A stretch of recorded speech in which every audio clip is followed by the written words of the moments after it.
We as a human being walking around on this earth have a relationship with our planet, and it's 1G of force. So you don't feel it, but standing upright on the floor, you're resisting 1G of force. And essentially what vibration plates do in two different ways of moving is they superficially increase your exposure to gravity.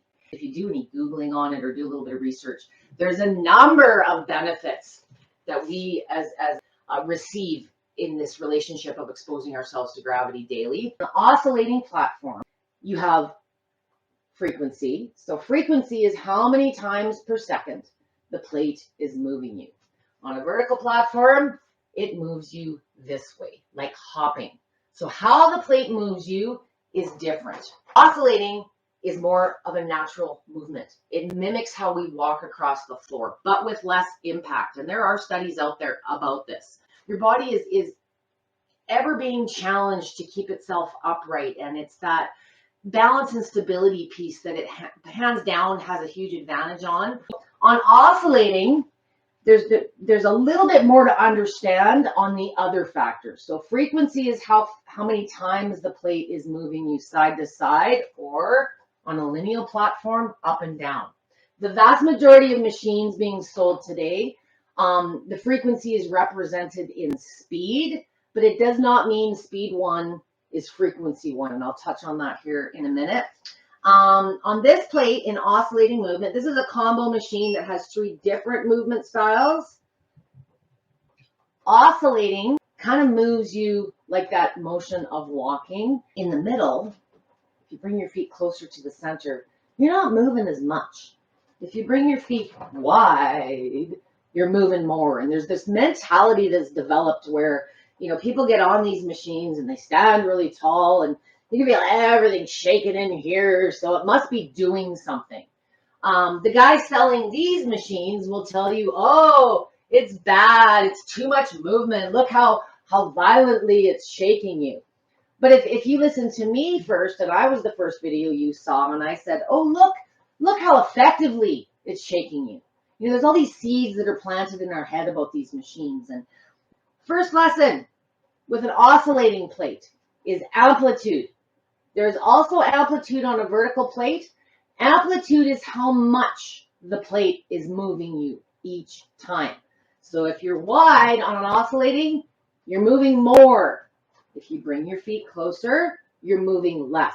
So there's a little bit more understanding of how you, the user, are in control when you're standing on this thing.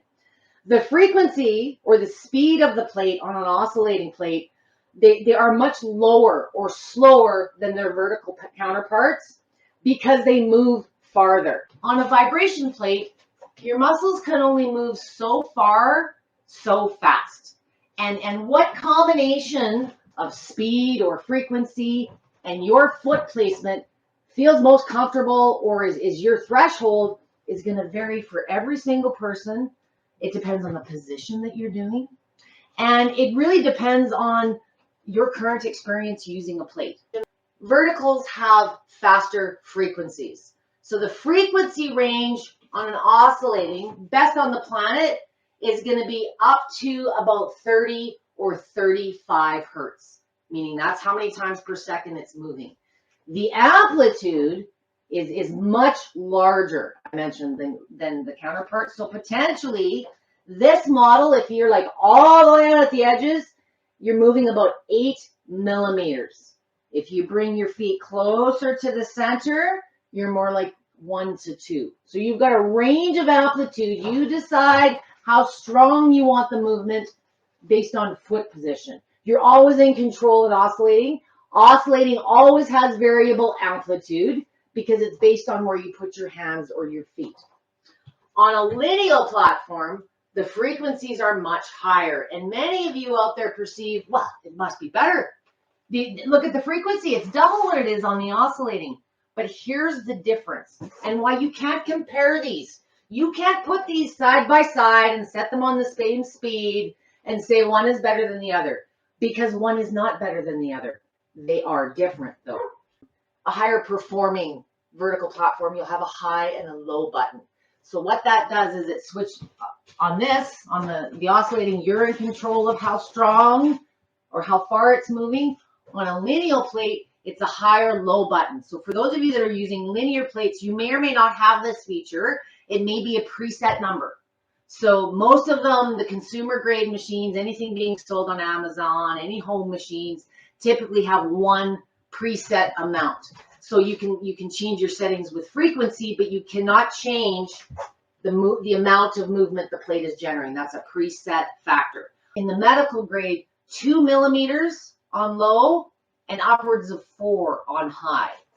That's half of the amplitude in oscillating. So when everybody out there talks speed or frequency, this study was done this, but nobody talks about the amplitude. Amplitude is the most under-talked, under-discussed factor that you need to understand, and it's particularly important in the vertical market.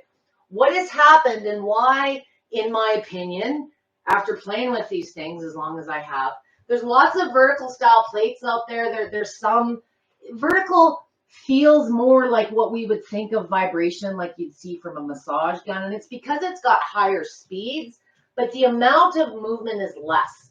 So why is this important, Debbie?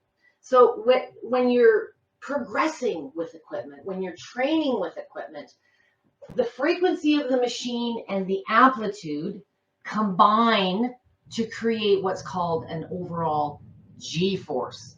So this is where this superficially increasing our exposure to gravity thing comes from.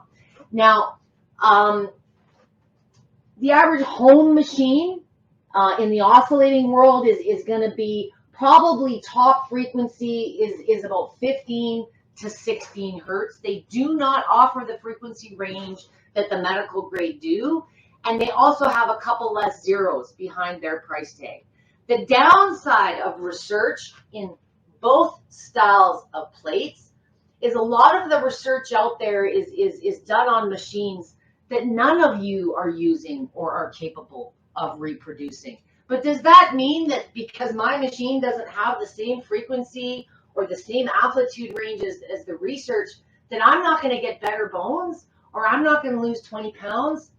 Absolutely ridiculous. Medical grade vibration plates have done a lot of research, but they haven't researched every frequency, every variable on amplitude, every position, every type of user. No, they are not going to spend millions of dollars validating the machines that you're going to buy on Amazon for $300 to $400. Does that make sense? On a vertical plate, this one here is an example. This one has a preset of 30 and 50 hertz. And the amplitude on this plate is about 1.5 on low, and it's about 3 on high. Regardless of whether any of this up until this point has made sense, if you were to ask me one reason why vertical plates aren't everywhere and why aren't they as prominent as oscillating plates, I'm going to show you one thing.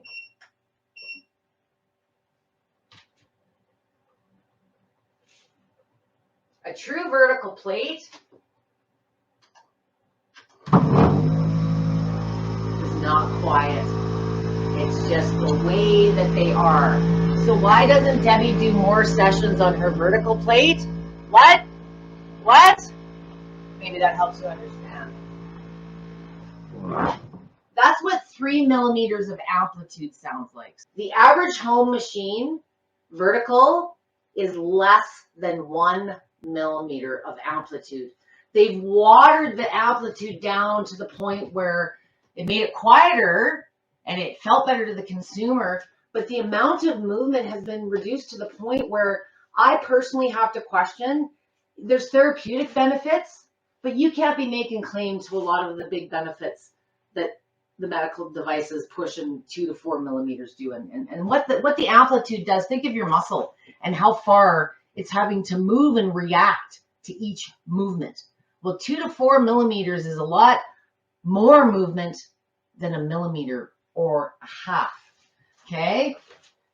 Pulsation on the average home machine, frequencies are accurate. So on this model, I think it's got a range of 30 to 40 hertz, and there's a variable setting, but the actual amplitude is about 0.5. Okay?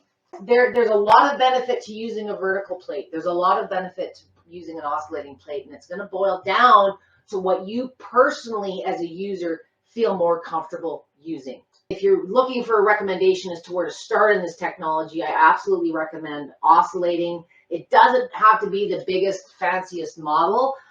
There are just vertical plates out there, but you know, push for those specs, guys. If they're not willing to disclose what the displacement or the amplitude of the plate is, why not?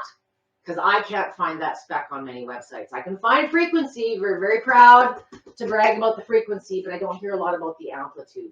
And if I can't hear it in a video, I know that it's not producing very much force overall. So the lineal machines out there being sold, you know, through the home shopping channels, some of these online ones through the online retailers, they might be hitting, you know, a G or two of force. Based on my experience with some of them, you're still about half of what a $300 to $400 oscillating platform will offer. And in the long run, you're going to prefer the feeling of oscillating. It's just my experience, and I'm being honest with that.